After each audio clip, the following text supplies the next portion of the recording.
Team Fortress 2 was one of those games with a great deal of versatility. Best I've seen the idea broached is through Doug's food-based interpretation, where, as he said, the kitchen's open. This allows people to invent their own creative maps, weapons, and playstyles, and no tf2 playstyle is more famous, or infamous really, than the demo night. Let's play patient for now. I have no idea where they are. I say that as I walk in. Okay, there's a spy here. Is he just gonna feed me? However, recently, if I'm not mistaken, there's a weapon that's come about that's drastically turned the concept of Demo Night on its head. A concept so outlandish, so patently stupid, that only a brainless, unaware fool would attempt to try it. So I did.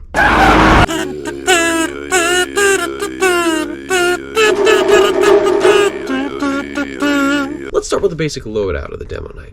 You've got the usual charge secondary coupled with a maneuvering side grade or even a pipe launcher, and for the start of the loadout, your typical Demo Night is rocking a sword, like the Hapsatoichi or the iconic Islander. However, as the name would suggest, the Caberknight is using the Ullapool Caber. It's a little different. The Caber is a very bizarre weapon in that it uses its mechanic in a sort of gimmicky fashion, producing a small explosion on hit. Don't do that. Which obviously destroys it. Afterwards, you can still swing the battered stick around, although it's basically useless, dishing out a maximum of 55 damage on charge.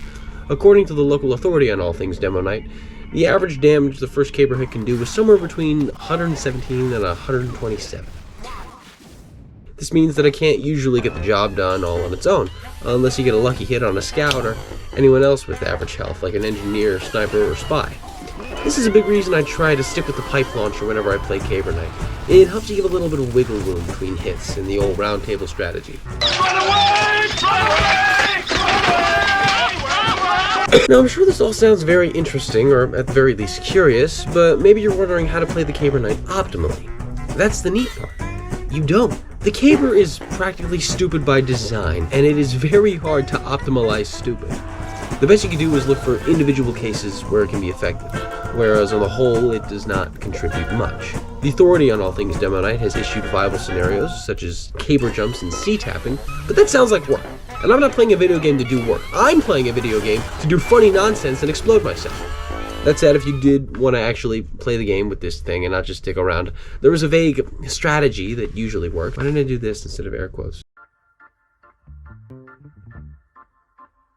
If you play any amount of Demo or Soldier, you are already intimately familiar with the concept of splash damage, damage that affects a certain radius around a target player. The Caber, being an explosive weapon, also deals in splash damage, meaning that targeting a group won't necessarily give you a ton of kills, but it will guarantee a lot of damage to a lot of players, making it easier for your team to pick them off. Remember, Demo is a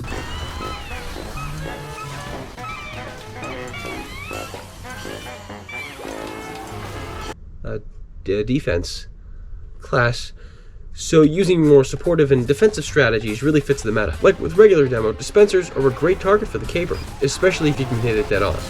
Finding a group at the right angle and at the right time can be a challenge, which is why another good strategy is to...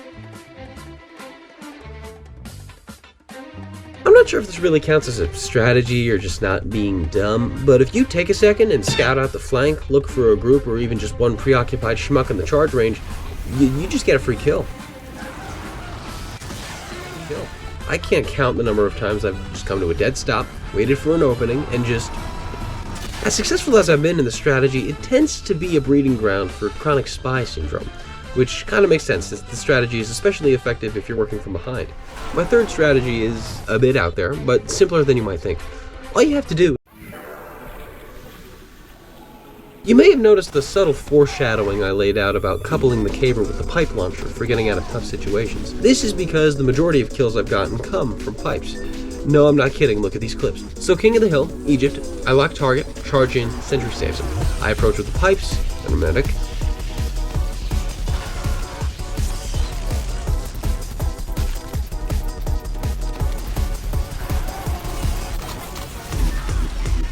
Melt the nest in seconds. Here's another example. Same game, same map. Catch a spy here. Completely botch the charge. Casually reload my pipe launcher and give him an express air ticket to Boomtown. Here on upward, I miss the Caber with this soldier. I hang back, wait for him to come back around, and...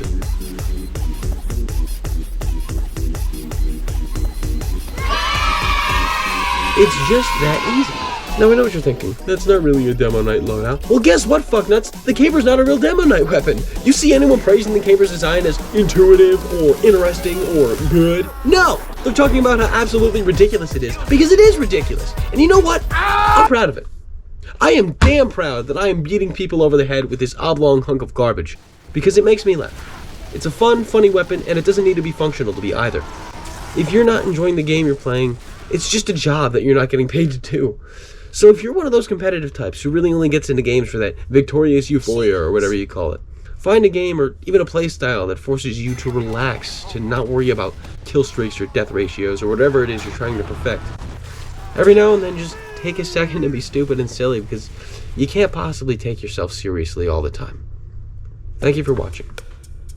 And go play any other game besides tf2.